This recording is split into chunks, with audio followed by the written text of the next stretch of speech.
Hi viewers, welcome to thinkers room. Friends, మన దైనందిన జీవితంలో మనం వినియోగిస్తున్నటువంటి శీతల పానీయాలు కానీ, ఇతర డ్రింకులు కానీ, మరి వాటి యొక్క బాటిల్స్ యొక్క మూతలు మనం ఎవరు కనుగొన్నారో మనకు తెలియదు ఫ్రెండ్స్.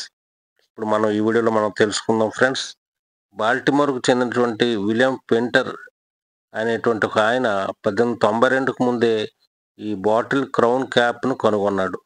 1892లో ఆయన తన ఆవిష్కరణకు పేటెంట్ హక్కు కూడా పొందాడు. షాంపైన్ కార్కులు చూసి ఆయన ప్రేరణ పొంది ఈ బాటిల్ క్యాప్ల ఆవిష్కరణకు ప్రయత్నించి విజయం సాధించాడు.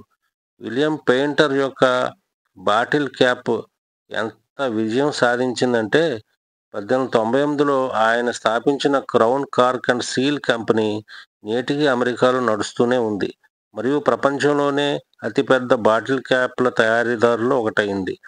అయితే ఈ బాటిల్ మూతలు నిర్లక్ష్యంగా బీచ్ల్లో, పార్కుల్లో పారవేస్తే అవి సముద్రంలోకి చేరి అక్కడ పేరుకుపోవడం జరుగుతుంది. వన్యప్రాణులు, సముద్రపు జీవులకు అవి నష్టం కలిగించవచ్చు. మొత్తం మీద అమెరికన్ విలియం పెయింటర్ ఆవిష్కరణ నమ్మశక్యంగానే విజయం సాధించింది ఫ్రెండ్స్. మరి బాటిల్ మూతలు రోజువారీ మన దైనందిన జీవితంలో ఒక భాగంగా మారిపోయాయి మరియు నీటి నుండి మేకప్ వరకు ప్రతిదీ ప్యాక్ చేయడానికి వాటిని ఉపయోగిస్తున్నారు. విలియం పెయింటర్ యొక్క చాతుర్యానికి మనము ధన్యవాదాలు తెలియజేయవలసిందే. ఈ బాటిల్ క్రౌన్ క్యాపులు మళ్ళీ రీసైక్లింగ్ చేసి మళ్ళీ ఆ క్యాప్లను తయారు చేయడానికి మరి కంపెనీలు మరి ఆ పారవేసిన ఆ యొక్క మూతలను మళ్ళీ వినియోగిస్తున్నారు, రీసైక్లింగ్ చేసి వినియోగిస్తున్నారు.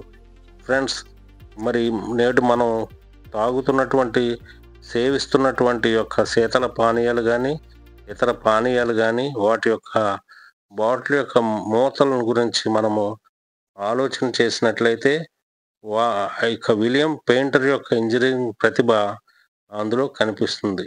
ఎందుకంటే వాటి యొక్క నిర్మాణము ఆ విధంగా ఉంటుందన్నమాట. ఫ్రెండ్స్, ఈ వీడియో చూసినందుకు మీ అందరికీ కూడా ధన్యవాదాలు తెలియజేస్తాను.